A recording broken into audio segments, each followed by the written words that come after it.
I'm Zibby Owens, and you're listening to the award-winning podcast, Moms Don't Have Time to Read Books. Thanks so much for listening to my podcast. If you like what you hear, please follow me on Instagram at Zibby Owens and also at Moms Don't Have Time to Read Books, and sign up for my mailing list at zibbyowens.com, where I'll always keep you updated on what I'm up to. I'm so excited that Recliner NYC is partnering with me because I found this longish nightgown thing, and I don't wear nightgowns usually, but it's like a floor-length kind of dress made out of the softest fabric I've ever felt, and the front is light gray and the back is black, and it goes all the way to the floor, and I saw it on an ad on Instagram and had to get it, and now I bought it and I'm obsessed. So we went after Recliner in New York City, and they gave us a discount, and you can find it on my website. It's amazing. I'm so excited to partner with them. 9/10 of the customers told them that their products have helped improve their sleep, which I totally believe because these pajamas and my nightgown and everything are functional, but kind of stylish and really awesome. So go to recliner.nyc and use code MOMSXRecliner.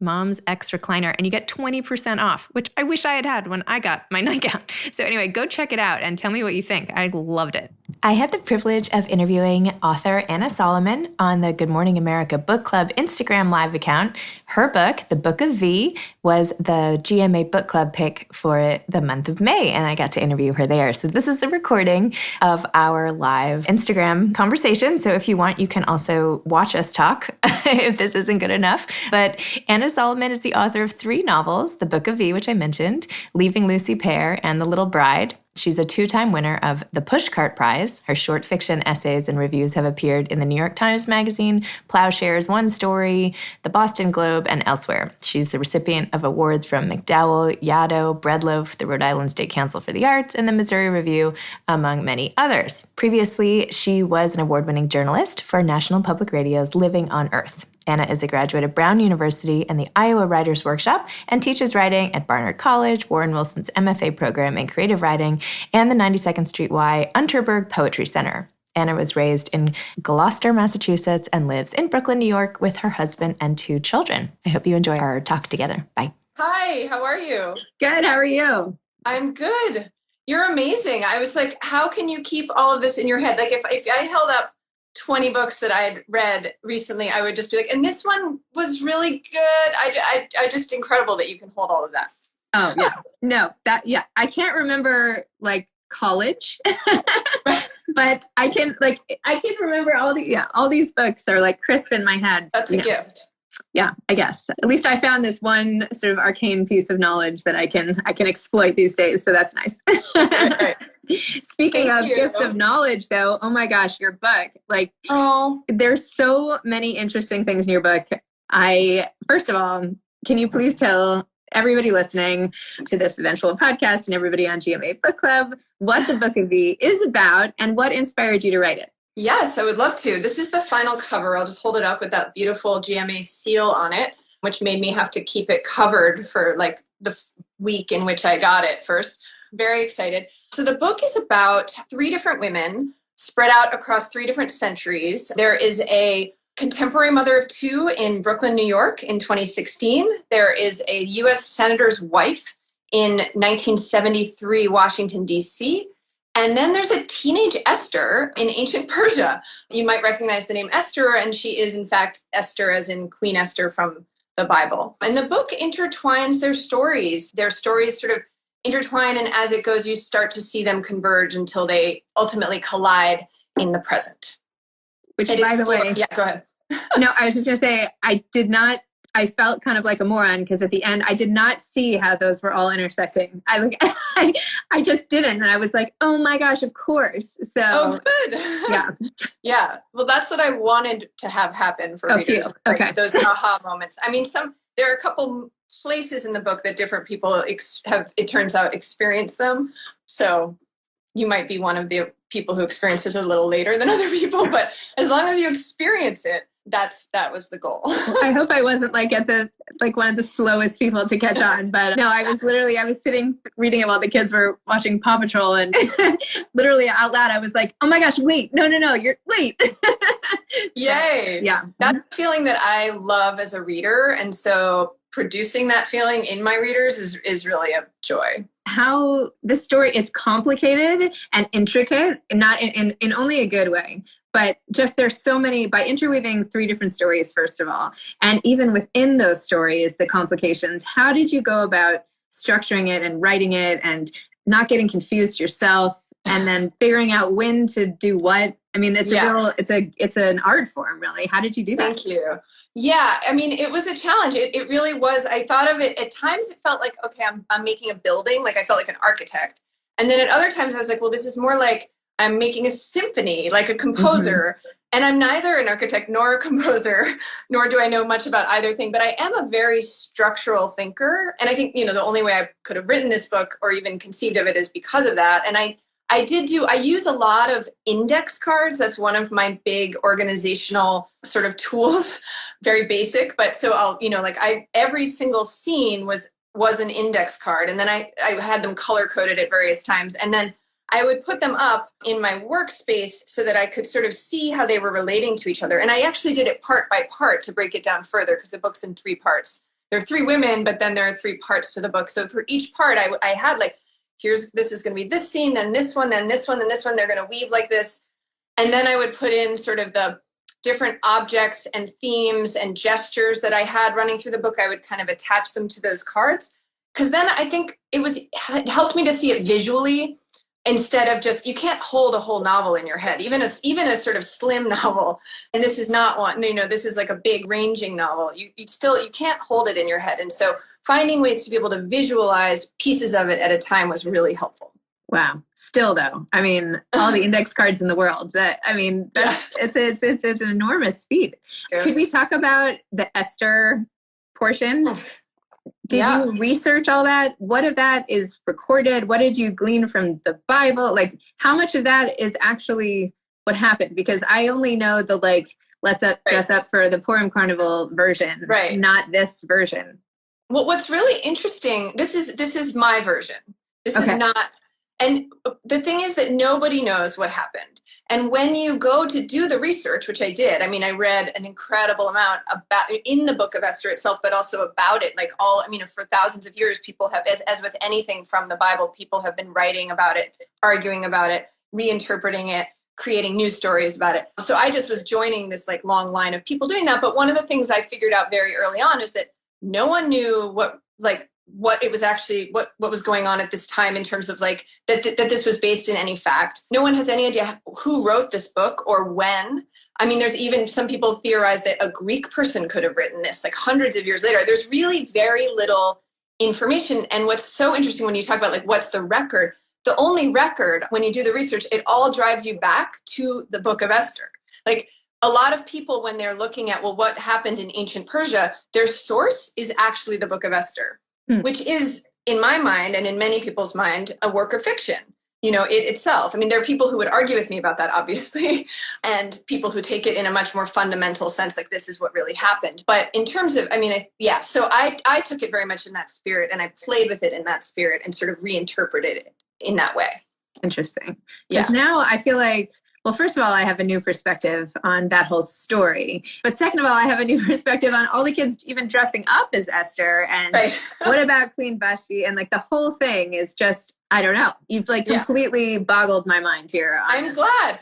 The book is sort of subversive in that way. It does take, if you know, I think, and it's this story, if you know, but you don't have to know the book of Esther at all to get this book, to get my novel. But I think the idea is that we, whether it's this story or another, we all have had these stories we've been told in our lives about this person's good and this person's bad. And a lot of stories are made up of that, right? Evil and who's the virtuous woman and who is the wanton woman and who is the aggressive woman and who's the meek woman.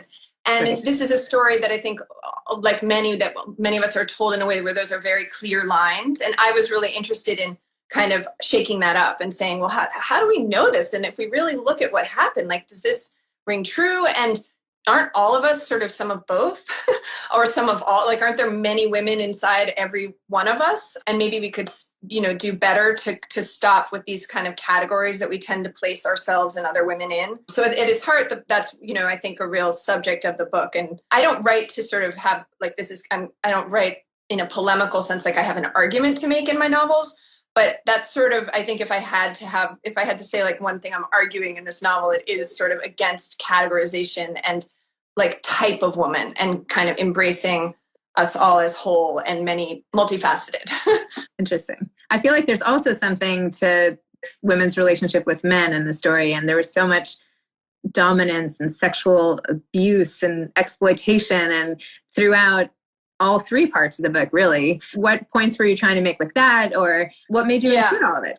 I mean, I think that was more of an exploration in a way, but I think the book really is about power on a lot of levels, and I think at its core about really like gendered power, and about the ways in which women historically, and it turns out right now, all the time, are working to figure out how to kind of possess our own power, and then in some cases how to exert it, and in some cases where women are in fact not in control of their own lives, how they find ways to, even in those circumstances, to kind of find ways to have power or to figure out how to kind of be in charge of their own story. The book is very much about, I think, women in relationship to men finding a way to tell their own narrative, like to take charge of it. And I think, I mean, it's interesting because I started writing this book, before the last election and before the Me Too movement and before, I think, in a moment that felt to a lot of people kind of post-feminist. And,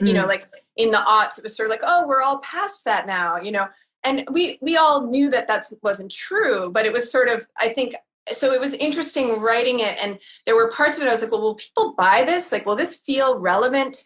And then it turned out like, oh yes, people really do buy this, and this I don't think you have to argue for it, in that way. And it is about men in powerful positions who don't necessarily. There's not really a reason for them to be in those positions and what they do with their power. Yeah, I was particularly interested in V's character and how she navigated. It was so brilliant how you set that in the context of her being a senator's wife and the power that comes with the government attached to you as well. But also how, as you were saying, how she takes the power back, even as something as simple as taking off her buttons, or what she ends up doing later, not to give anything away, but like even how she, spends her time while she's staying with her friend later, and like that she makes these decisions with her own sexuality to try to, make a stand. I thought was really interesting. I mean, yeah, and most of them aren't conscious, right? It's not like she's like, I will make a stand with myself. Right. She's sort of floundering. And so we watch her try to navigate that. And most of it's pretty messy. Yeah. I mean, the book, it's still a little bit dark, right? There's so many, you're still trying, the women are just wrestling with this stuff over and over. Like they're kind of like in the dryer. Do you know what I mean? Like centuries after centuries, and like trying to figure their way out of it. Like, do you feel like there's any, like, what can we do at the end of it, right? Is it inspiring? Like, should we all feel good? Should I like get rid of all my buttons and just say like, forget it? Like, oh my God. First of all, did you say in the dryer?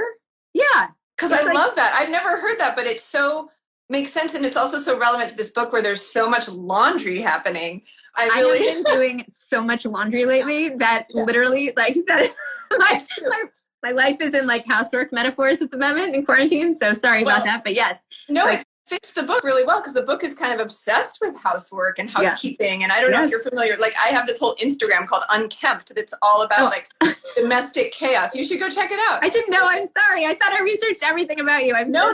But so that it's all like pictures of the mess in women's homes and like piles of laundry, literally. You'll love it. Go thank you. That will make me feel a lot better. I appreciate it. It will. It makes everybody feel better. And I think actually that's sort of tied to like, well, what's the lesson or how can it, I mean, I definitely don't write toward a lesson, but I hope that first of all, I feel like there's a lot of life and light in the book in the sense of like the humor and the narrative. The narrator, there's a consistent narrator, even though we're shifting between these different women. Yes. And that narrator really does have kind of a wry sense of humor and can comment from kind of outside of the morass or like the neurosis.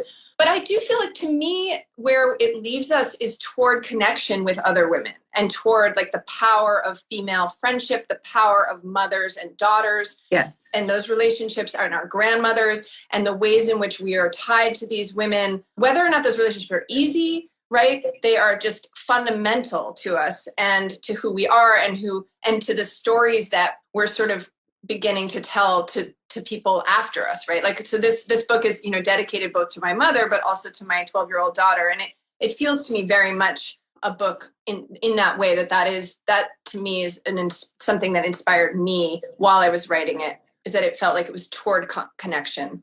No, I feel like Lily's relationship to her mother, especially as she's sick in the hospital, is like the perfect analysis really of what it means to be an adult and deal with like your mother's demise in a way, and that relationship and the things that weren't said and the things that were said and expectations and disappointments. And it's like, it's like you just took all of like the therapy room stuff and just like splattered it in the book.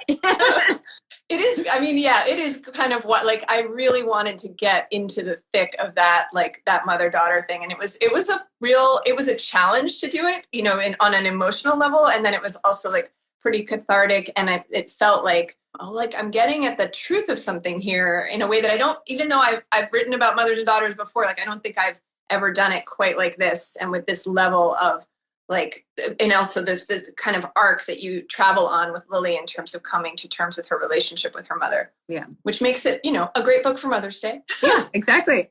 Has your mother read this book? My mother has read this book. Yeah. Yeah. And she says she loves it. No, she does love it. She is actually like a huge champion of my work and someone who's been very tolerant when she shows up in my work, which hasn't been so obvious until this book. Like the Lily character is much closer to myself than I've ever written before, down to the fact like that the sampler that appears in the book that says a well-kept house is a sign of an ill-spent life. That sampler was in my bathroom growing up. Like my mother. So there's definitely like more. And I said to her, I was like, you don't have to read this. You will find yourself here. Like, I'm not going to pretend that you're not here and that some of our stuff isn't in here. Even I'm very different from Lily too. And I have a career, which is a huge difference between me and Lily and, whatever. But yeah, she has read it and she's just she's incredibly supportive and she writes herself. And so she knows sort of what it takes. And yeah. So the part of the Lily character that's most like you, did that involve the like struggles with the toddler to get the shoes on and out the door? Totally. Was that like a total morning in your life? Yes, completely. Lots of times. Yeah. Yes, absolutely. And also like for those couple years, we were living in a building in New York where the basement, our washing machines were in the basement, not ours, the buildings. Yeah. And just like, and I would just forget we all forget laundry, but if it's in your apartment, it's one thing. But if it's like in the basement and like, I would get reminded again by the super and I was just like, oh, and I would feel so like ashamed, but then I would also feel so frustrated that I had to keep it all in my head. So it was like that. Yes. I mean, I definitely drew on that for Lily. Did your kids' school actually charge you if you were late? No, I made that up. Okay, phew. I was like, oh my gosh, what school is this? Is that what happens in Park Slope? I don't know. Well, it could, which is why it could have doing it. Oh my gosh. Wow. And what about your daughter? She hasn't read this, has she? Or maybe she has? She has not. She's not old enough. But I will say that when I first got the galleys in our apartment in Brooklyn and I was like doing something and I suddenly heard her, she was in the bathroom and I heard her say, "Mom, this senator is a real jerk." She had like snuck it without my seeing into the bathroom and has just been like reading the first opening chapters. And I was like, what is she talking about? And I was like, oh my God. And I was like, no, you shouldn't read that. I mean, thankfully she is, she's in middle school. It's not like she's completely oblivious. And she's also growing up in a moment, for better or worse, where she's actually really conscious of a lot of things that I wasn't when I was her age in terms of like things that go on in terms of men and women. And so, I still don't think she's not ready to read the book, but she has a sense of it. And she knows it's dedicated to her. One of my 4 kids is an almost 13-year-old. I have a 12-year-old daughter also. And I don't know, I've kept her pretty shielded about some of the stuff going on in the news with the men and women. And I don't know, I haven't like been ready to go there. So yeah, I haven't, I've kept her shielded, but somehow it just like from other sources, it's just like a lot of, I feel like a lot of her influences at this point come from her friends as much as from us. And so that's been a real shift in the last year or two where it's like, oh, right, you're going to learn about things that were not the things we wanted you to know. Yeah. So my daughter seems ready to talk about them. My daughter seems to be getting all her information from like the 10 YouTubers she follows, which I didn't used to allow, but now I'm like, all bets are off. So right. Yeah. Great new hairstyle. Thanks, YouTubers. Right.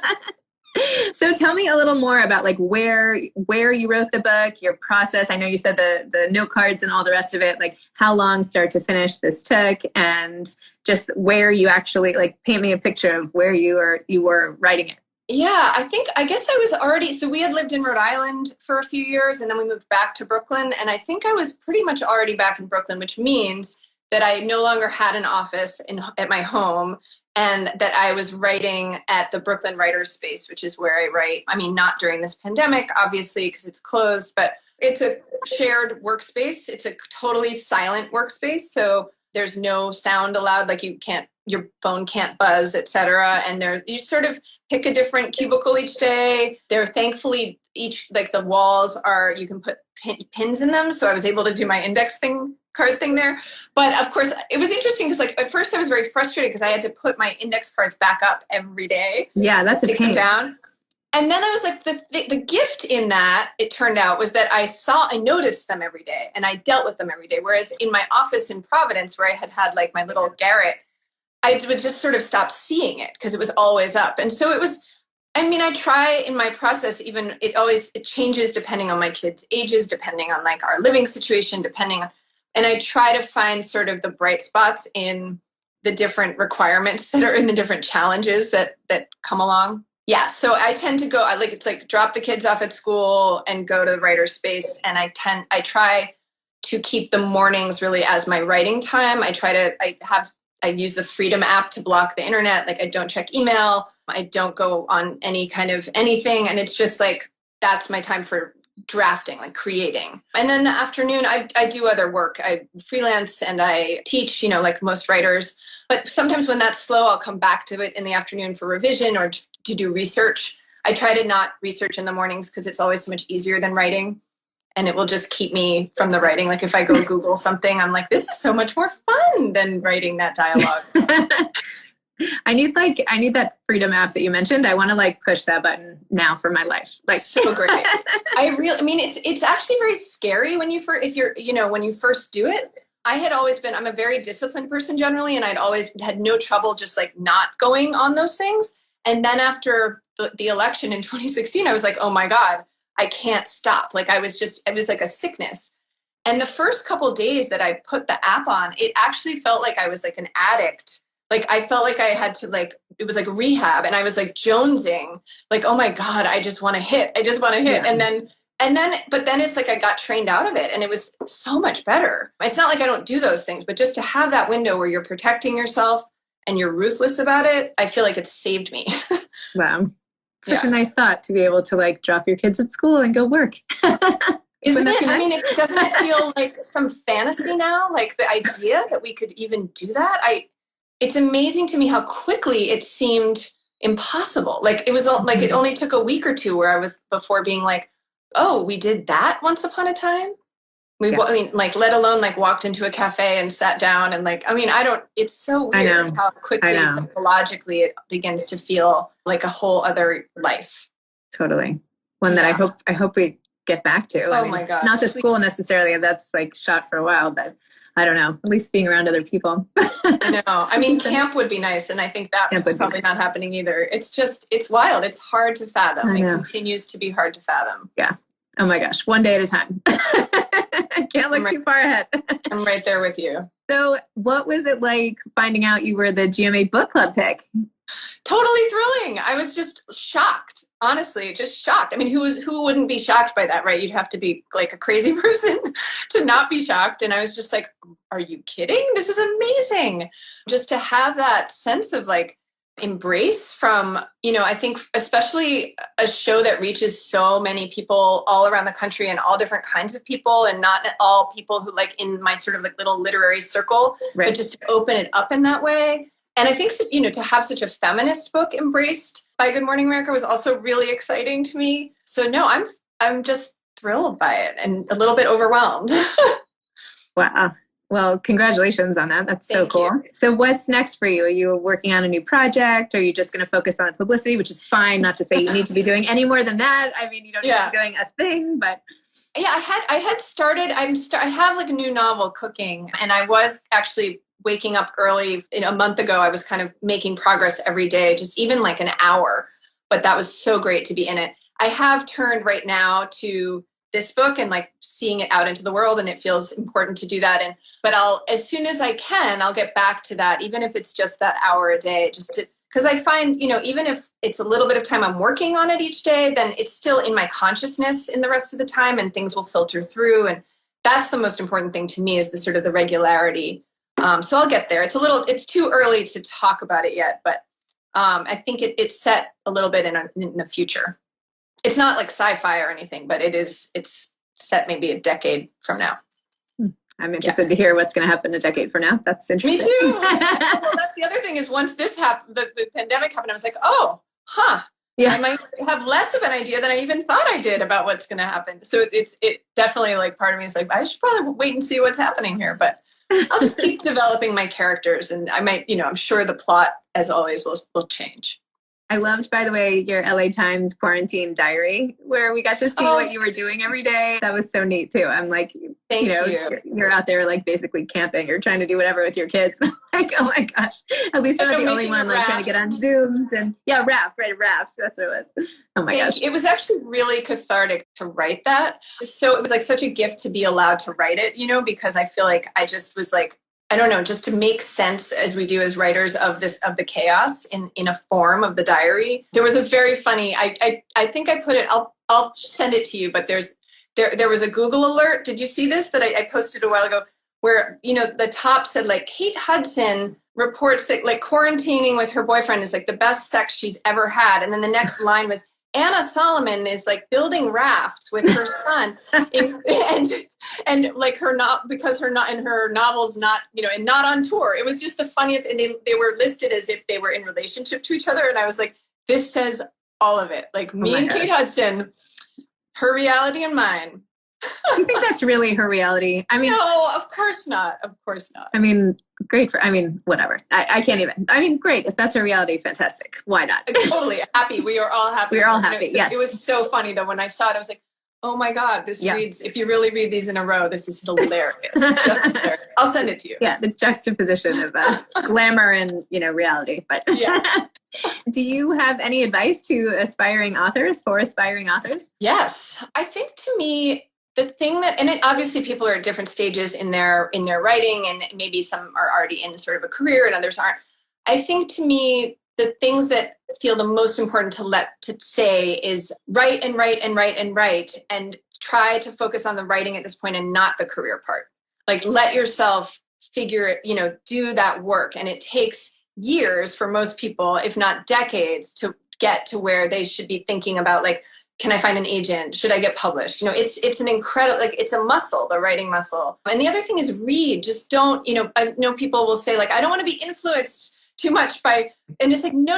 You do want to be influenced. Like, this is how we learn to write, is by reading. So read and read and read. Pay attention as a writer. Learn to read as a writer. Like, what the thing that you loved about this book as a reader, go back to it, figure out what the writer's doing. Like, this is how you set up a plot in this way, or, that's interesting. If you bring an object in this way, you can move a scene along, or all the things that you can learn from what other writers have done. Like, don't be shy about it. And, myself and many writers I know, we still, when I'm in a moment where I'm like, how do I move someone across the room again? I turn to the books I love, that's not plagiarizing. That's just craft. That's like, oh, right, here are possible ways to do this. I remember now. Anna Solomon talks plagiarism tactics on GMA Book Club. News at 5. Please tune in tomorrow. Exactly. Her arrest. Well, Anna, thank you so much for doing this interview. This will be on Moms Don't Have Time to Read Books. Thanks for doing it through the GMA Book Club, Instagram, and how great that this worked out. I'm sorry I had to reschedule, but this is even better. So it's perfect. Thank you so much. Thank you for everything, and just all of what you're bringing to the literary community with my book and others. It's my pleasure. Okay. All right. I'll send you that hopefully link. I'll see you in yes, send me the link. And I'm going to go check out Unkempt as well. Okay. Please do. Okay. It's Unkempt Bye. Real Life. Okay. Unkempt Real Life. Okay, I'm there. Bye, Anna. Thank you. Thanks again for listening to my podcast, Moms Don't Have Time to Read Books. If you liked this episode, please follow me on Instagram at Zibby Owens and at Moms Don't Have Time to Read Books, and sign up for my mailing list at zibbyowens.com so you can always hear about the latest things I'm up to. Thanks a lot. Thanks to Recliner NYC for being a partner, for giving everybody a discount of 20% off with the code MomsXRecliner, and for partnering with me after I loved your product so much. Thanks so much to Steve and Ryan at Texture Sound for the sound editing, and thank you to Morning Moon Productions for providing this fantastic intro and outro music. Thanks for listening. You could always email me at zibby@zibbyowens.com.